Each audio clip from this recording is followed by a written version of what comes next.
Vous écoutez le podcast Fluidité, épisode 58. Je veux vous parler de l'un des chanteurs français le plus connu du monde, Charles Aznavour, donc restez à l'écoute.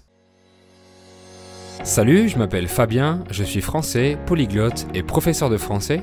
Vous êtes sur le podcast qui vous parle de culture, d'histoire ou de géographie française, d'astuces d'apprentissage et bien plus encore, dans un français naturel et facile. Bienvenue dans le podcast Fluidité. Bonjour et bienvenue dans ce 58e épisode.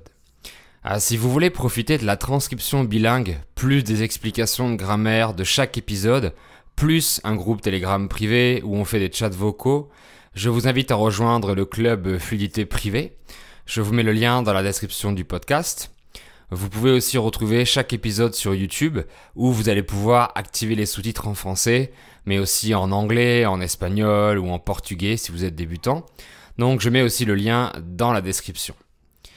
Aujourd'hui, j'ai décidé de parler de Charles Aznavour, qui était le chanteur français le plus mondialement connu, le plus populaire partout dans le monde. Il y a d'autres chanteurs très connus dont je pourrais parler, mais qui sont pas populaires dans le monde entier comme lui. Il a eu une carrière assez exceptionnelle puisqu'il est mort sur scène. Ça veut dire qu'il est décédé alors qu'il chantait encore. Il faisait encore des concerts avant sa disparition. Ça ne veut pas dire qu'il est décédé devant son public sur une scène en particulier. Mais on dit comme ça, on dit qu'il est mort sur scène. Il est mort en travaillant en tant que chanteur. Donc on va parler de sa vie, de son parcours, de ses anecdotes, de ses citations, dans un français simplifié mais naturel. Je vous raconte son histoire, donc je parlerai majoritairement au temps du passé. Charles Aznavour ne s'appelait pas réellement Charles.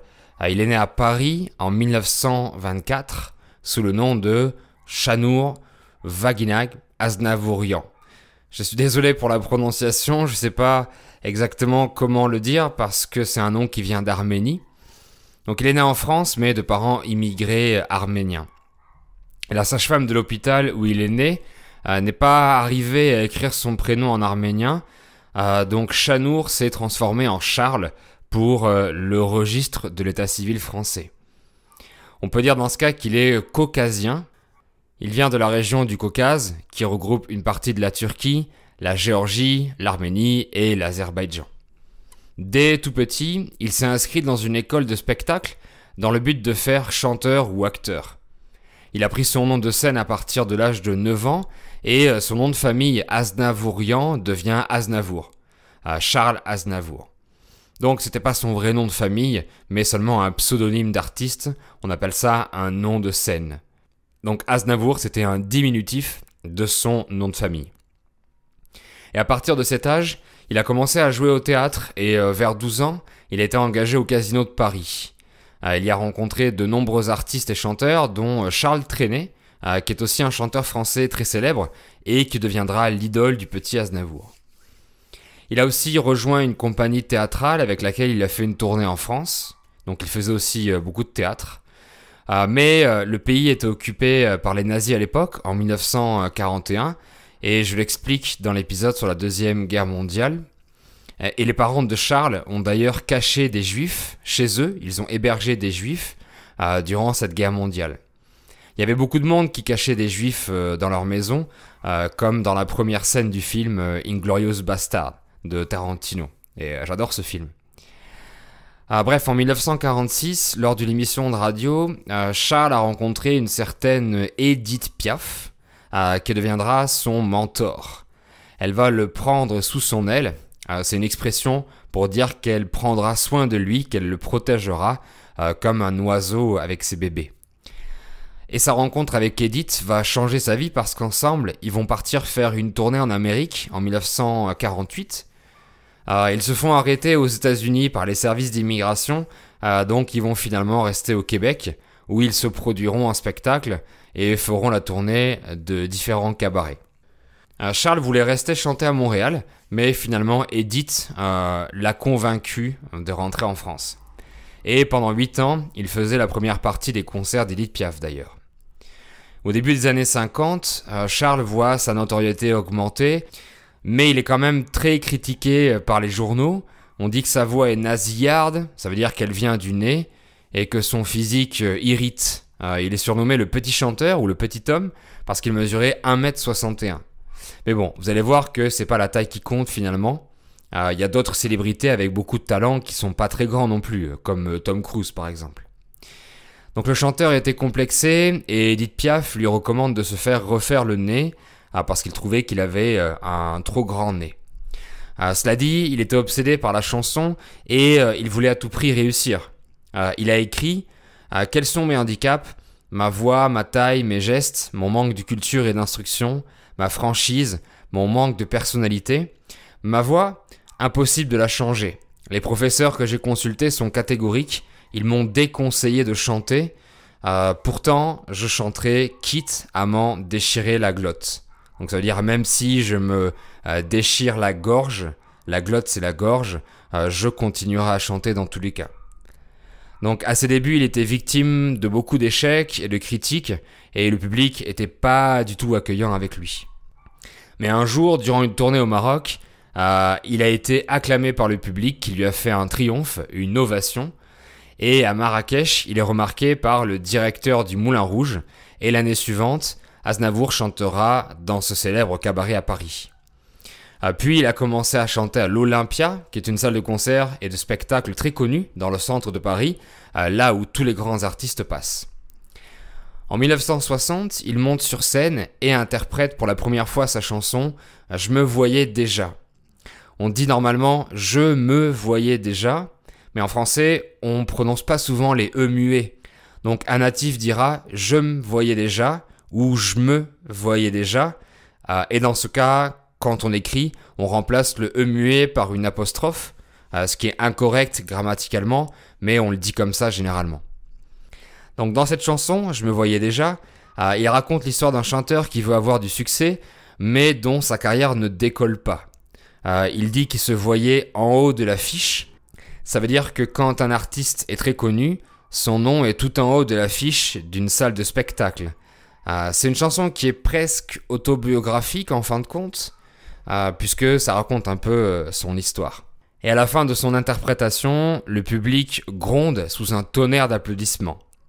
Sa carrière est lancée et depuis cette date, il restera toujours en haut de l'affiche.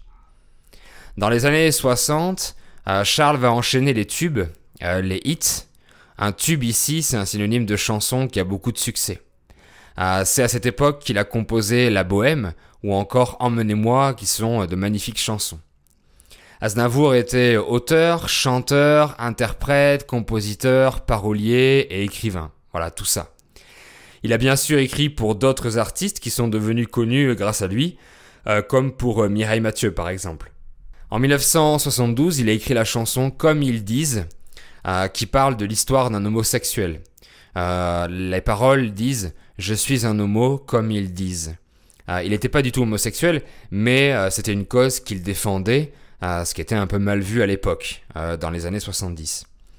Donc il considérait qu'aucun sujet n'était tabou et qu'il pouvait parler de tout dans ses chansons. Je cite le chanteur « Je suis un homme totalement libre et je le serai jusqu'à la fin de ma vie. J'écris ce que je veux, comme je veux, j'emploie les phrases que je veux. » Il a écrit des chansons sur le handicap, sur le viol ou encore une sur la drogue, dans laquelle il parle de la mort de son fils d'une overdose quand même.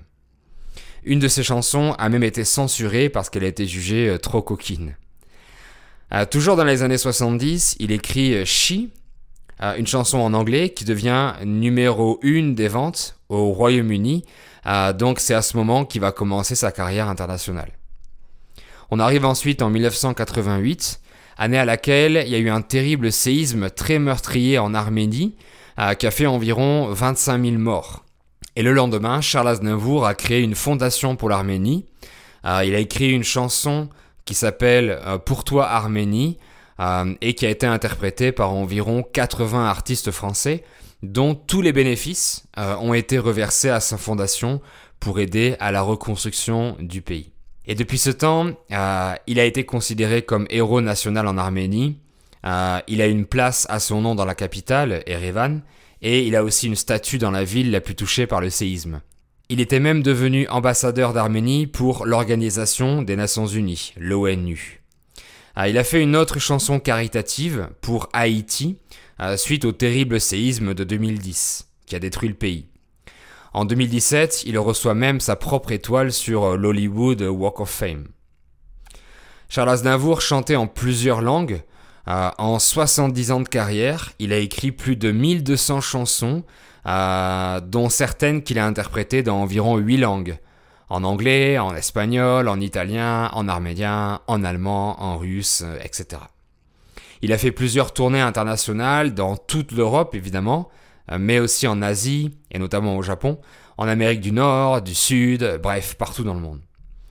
Charles est décédé au début du mois d'octobre 2018, à l'âge de 94 ans, dans sa résidence secondaire dans le sud-est, près de Marseille. Il y habitait pour sa passion, les oliviers, dont il avait commercialisé de l'huile d'olive. Avec sa sœur, il s'était promis de vivre jusqu'à 100 ans minimum, et il était bien décidé à ne pas se laisser mourir. Il était le plus vieux chanteur au monde encore en activité, d'ailleurs.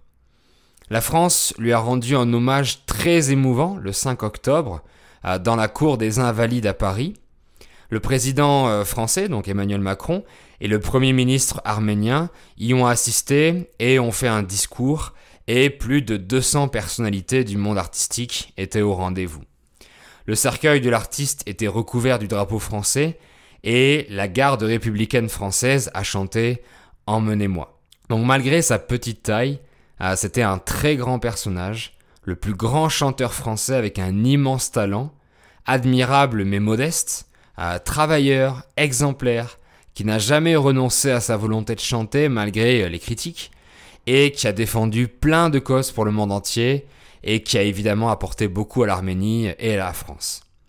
Donc il est vraiment connu par absolument tous les Français, il fait partie intégrante de la culture française, et les Français en sont extrêmement fiers. Voilà, c'est ainsi que je termine cet épisode pour aujourd'hui. Je vous mets des liens pour écouter des chansons de Charles Aznavour dans la description YouTube et Spotify. Merci beaucoup d'avoir écouté et on se dit à très bientôt pour un nouvel épisode ou à bientôt sur ma chaîne YouTube. Bye bye!